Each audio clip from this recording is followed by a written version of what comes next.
नमस्कार। खेती में काफ़ी अच्छे पैसे भी कमाए जा सकते हैं। आज हम एक ऐसे ही प्रगतिशील किसान से मिलेंगे।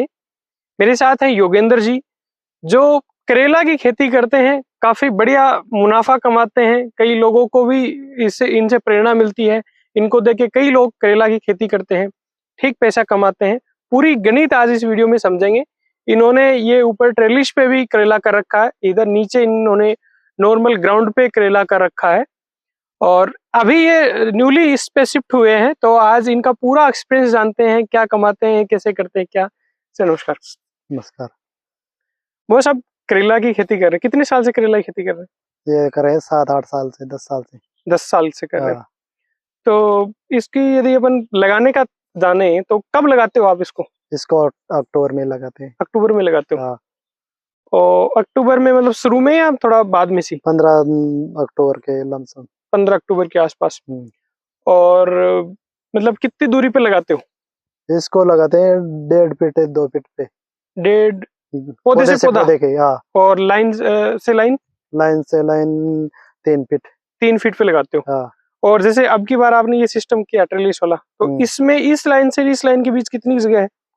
इस लाइन से इस लाइन के बीच में 5-6 फीट का 5-6 फीट रखिए। और इससे इसके बीच में? ये 3 फीट। इससे इसके बीच में 3 फीट। तो उस सिस्टम में और इस सिस्टम में मतलब बीज की मात्रा का भी कोई फर्क आया? इसमें लगा इस साल ज्यादा लगाए, आइंदा कम करेंगे। मतलब इस साल आपने पहली बार लगाया तो थोड़ा बीज ज्यादा लग गया, लेकिन इसमें कम भी लगा सकते हैं। कम लगा सकते हैं इसको। ठीक है। अब जब आप इसका बीज लगाते हो उस टाइम कोई खाद वगैरह देते हैं इसमें? वही केचुआ खाद और अपने केचुआ खाद और मींगणियों का बकरी मींगनी खाद। तो केचुआ खाद आप बनाते हैं कि लाते हैं? नहीं, बनाते हैं अपने घर पे। ये थोड़ी ध्यान देने वाली बात है कि केचुआ खाद कम से कम 10 रुपए किलो मार्केट में मिलती है। हाँ। आप खरीद के तो उसमें पुरता नहीं खाता है। यदि खुद बनाते हो तो आप उसको दे सकते हो। तो खुद बना के केचुआ खाद और मींगनी खाद दोनों देते हो आप? देते हैं। उसके बाद में सूखे में लगाते हो या पानी लगा के? नहीं, सूखे में पानी देकर। और खेती तारी कैसे करते हो, थोड़ा मोटा मोटा बताएं तो। भाई पहले तो इसको अकाई जुताई हो जाती है, फिर मोर प्लाव से वो निकाल देते हैं, गुर्री जैसे वो निकालते हैं। समझ गया। गेप तो उसमें पानी छोड़ के और फिर बीजों को अंकुरित करके और फिर लगाते हैं। बीजों को अंकुरित पहले करते हैं? हाँ। उसका क्या तरीका है? उसका अंकुरित होते ही बीजों को मतलब कितना टाइम के लिए रखना पड़ता है भिगो के? वो 24 घंटे के लिए। 24 घंटे के लिए भिगो के उसको रख देते हैं। हाँ। और फिर 24 घंटे के लिए रख कर फिर बोरी में रख देते हैं।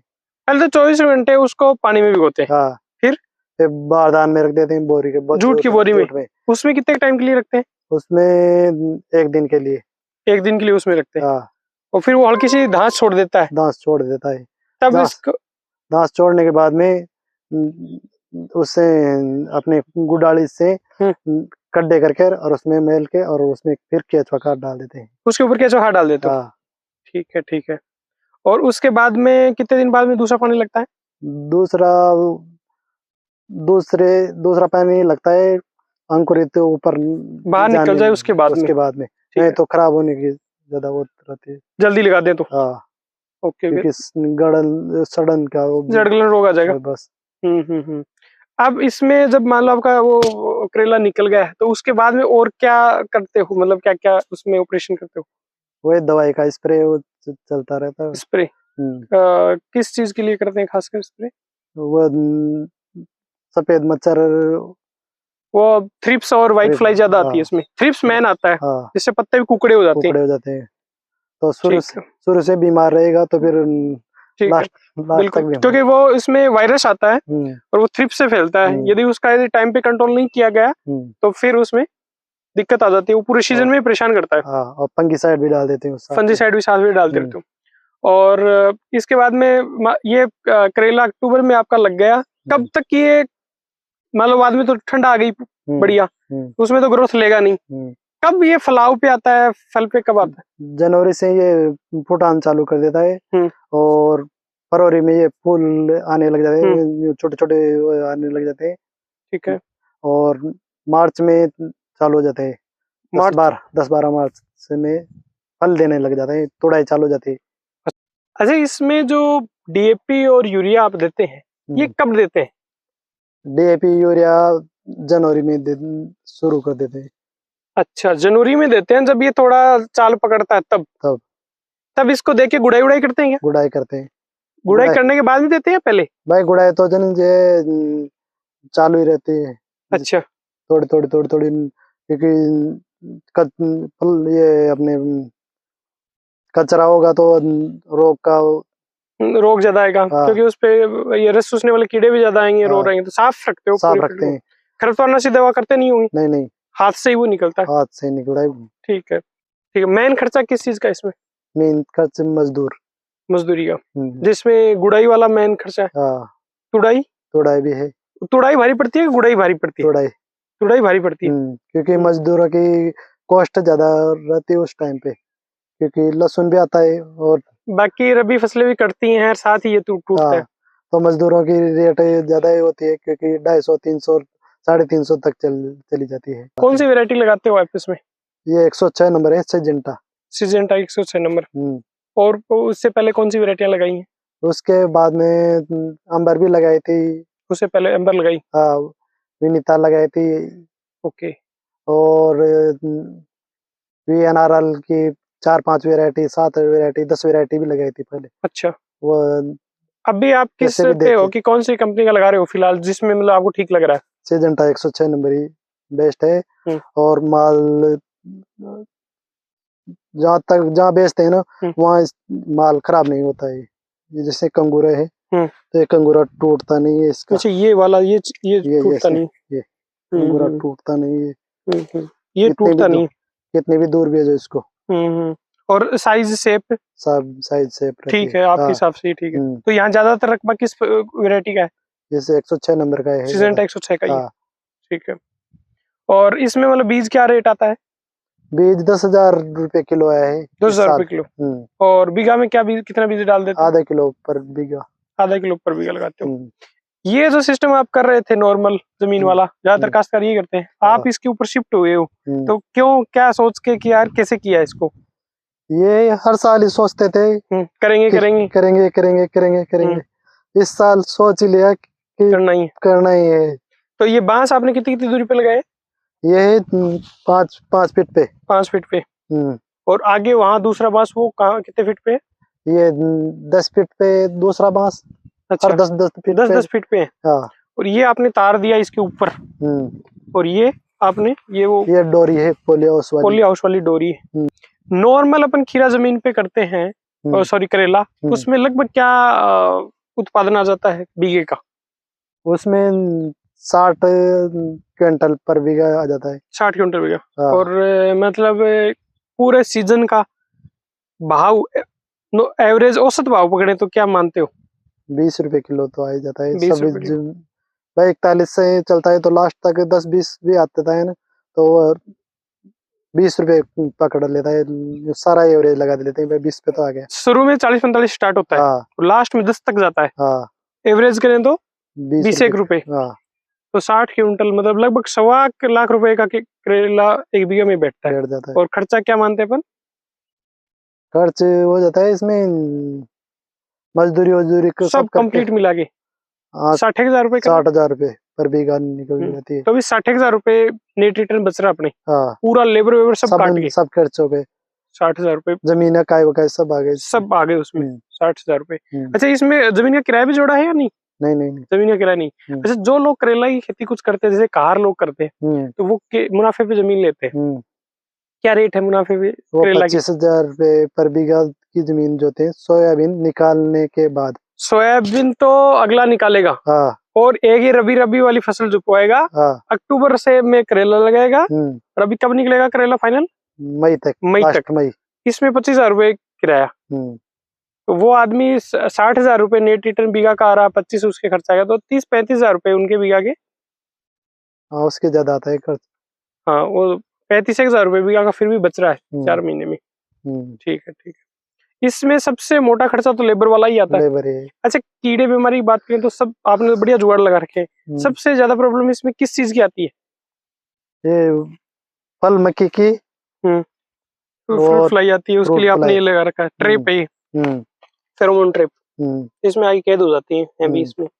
और ये ये yellow sticky trap, blue light है इसमें, ब्लू लाइट है इसमें। तो रस चूसने वाले थ्रिप्स, व्हाइट फ्लाई वो सब आ जाते हैं पूरे चिपके पड़े। तो इसको कैसे क्या धोते होते कैसे हो? सरफ डालकर धो लेते हैं और फिर उसके ऊपर कुछ वापस लगाते हो? ग्रीस लगा ग्रीस देते हैं। लगा देते हो वापस ग्रीस चिपकने लगा के। देते अच्छा, वैसे मतलब बहुत आइडियल खेती कर रहे हो आपकी, खाद भी डाल रहे हो हैं। और ये इंटीग्रेटेड आप इंसेक्ट मैनेजमेंट भी कर रहे हो। अच्छा, जनरली ये कहाँ लोग करते हैं, उनको तो वो एक साल में मतलब वही सीजन उनके रहता है, तो उनको तो उस जमीन को एकदम चूसना होता है। तो उन लोगों की ये मेंटेलिटी, गोबरी खाद तो वो डालेंगे नहीं, कतई नहीं डालेंगे। मतलब कोई भी अपन, सॉरी कहार में नाम ले रहा हूँ, कोई भी जो मुनाफे पे करता है वो गोबरी खाद तो डालेगा नहीं, कि उसका मुनाफे का खेत है, उसको तो कम खर्चे में ज्यादा निकालने की डीएपी ज्यादा देते हैं, डीएपी ज्यादा देते हैं, यूरिया देते हैं फुल। उससे कोई खास नुकसान भी है क्या? नुकसान जमीन को है। जमीन को है। और क्या रस चूसने वाले कीड़े ज्यादा आते हैं, ऐसा भी कुछ होता है? क्योंकि ज्यादा फंगिसाइड दवाएं का स्प्रे करते हैं तो पेड़ मीठा हो जाता है, मीठा हो जाता है खास। रस चूसने वाले कीड़े ज्यादा आते हैं, तो बाड़ियां उनकी खराब हो जाती है जल्दी, बाड़ियां खराब हो जाती है, इसलिए खाद वाद डल जाए तो बढ़िया। अच्छा, इसमें और इसमें दोनों में आप कर रहे हो, उत्पादन में आपको फर्क लग रहा है, कुछ आएगा? इसमें ज्यादा आएगा। क्या कितना, क्या उत्पादन ज्यादा नहीं संभावना इसमें? जैसे इसमें अपन कितना 60 क्विंटल पकड़े, 60 है तो इसमें 100 के ऊपर ही जाएगा, 100 क्विंटल तक जा सकता है। और बीघा का अपन खर्चा कर रहे हैं 25-30 हजार रुपए एक्स्ट्रा, 25-30 हजार रुपए एक्स्ट्रा खर्चा कर रहे हैं। और अपन 100 ना मान ली, इसमें 60 आ रहा है, इसमें 80 भी आ गया तो भी 20 क्विंटल एक्स्ट्रा है, एक्स्ट्रा आएगा। 20-30 80-90 भी आ गया तो 20-30 क्विंटल एक्स्ट्रा, वो फायदा ही। तो यदि इसको आप मतलब अपन समराइज इस पूरी बात को करें तो करेला लगाना फायदेमंद है, फायदेमंद है। पर कब लगाएं? ये अगेता लगाएं, अगेता, ऐसा नहीं गर्मियों में लगाएं तो फिर तो कोई मतलब नहीं, वो धूल के बाद जाएगा, क्योंकि उस टाइम पे वो शादी का सीजन आता है तो फिर बिकता नहीं है करेला, करेला बिकता नहीं है। ठीक है, क्योंकि सब शादियों में जाते हैं तो खाएगा कौन, खाएगा कौन।